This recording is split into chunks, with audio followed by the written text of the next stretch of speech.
সুপ্ৰভাত বন্ধুসকল, নমস্কাৰ। আজি বেলেগ এটা ঠাইৰ পৰা ভিডিঅ'টো ষ্টাৰ্ট কৰিছোঁ। বেলেগ এটা টপিকত বনোৱা হ'ব ভিডিঅ'টো।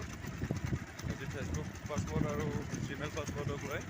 যদি আপোনালোকে পাহৰিছে ফেচবুক পাছৱৰ্ড বা জিমেইল পাছৱৰ্ড, তেনেহ'লে এই ভিডিঅ'টো চাওক। আপোনাৰ মোবাইল লক মাৰি আপুনি চাব পাৰিব ফেচবুক পাছৱৰ্ড হওক, জিমেইল পাছৱৰ্ড হওক আপোনাৰ নিজৰ মোবাইলতে।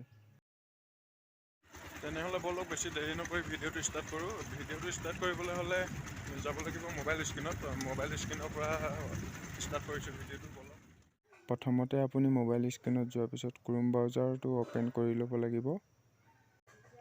ক্ৰোম ব্ৰাউজাৰটো অ'পেন কৰাৰ পিছত ছাইডত যিটো 3 ডট আছে ওপৰত, সেই 3 ডটত যাব লাগিব।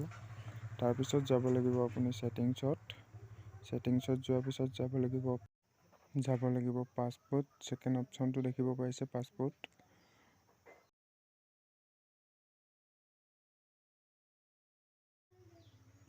এইবিলাক ওলাইছে দেখিছে, ফেচবুক, জিমেইল, সেইবিলাক সকলোবিলাক ওলাইছে। আপুনি যিহৰ পাছৱৰ্ড চাব বিচাৰে আপুনি যাব লাগিব তাত। জিমেইল চাব হ'লে জিমেইলত যাব লাগিব। দেখিছে চকুটোত চুই দিয়াৰ লগে লগে লক এটা মাৰিব আহিছে। আপোনাৰ মোবাইলত যিটো লক আছে, পেটাৰ্ণ হওক বা পাছৱৰ্ড হওক, যিকোনো লক আছে, সেই লকটো মাৰি দিয়াৰ পিছতে আপোনাৰ পাছৱৰ্ডটো শ্ব' হৈ যাব। আপোনালোকক ভালকৈ দেখাব পৰা নাই যিহেতু স্ক্ৰীন ৰেকৰ্ডত অফ হৈ গৈছে। পাছৱৰ্ডটো শ্ব' কৰোঁতে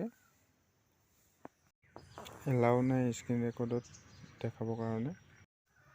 আপোনালোকক যেনেকৈ কৈছোঁ তেনেকৈ আপোনালোকে কৰি চাওক। আপোনাৰ ফেচবুক পাছৱৰ্ড হওক বা জিমেইল পাছৱৰ্ড হওক শ্ব' হৈ যাব। ভিডিঅ'টো ইমানখিনিয়ে আছিলে। যদি ভিডিঅ'টো অলপ হ'লেও ভাল লাগিলে, আপোনাৰ কামত আহিছে, তেন্তে লাইক, কমেণ্ট, শ্বেয়াৰ, ছাবস্ক্ৰাইব কৰিবলৈ নাপাহৰিব।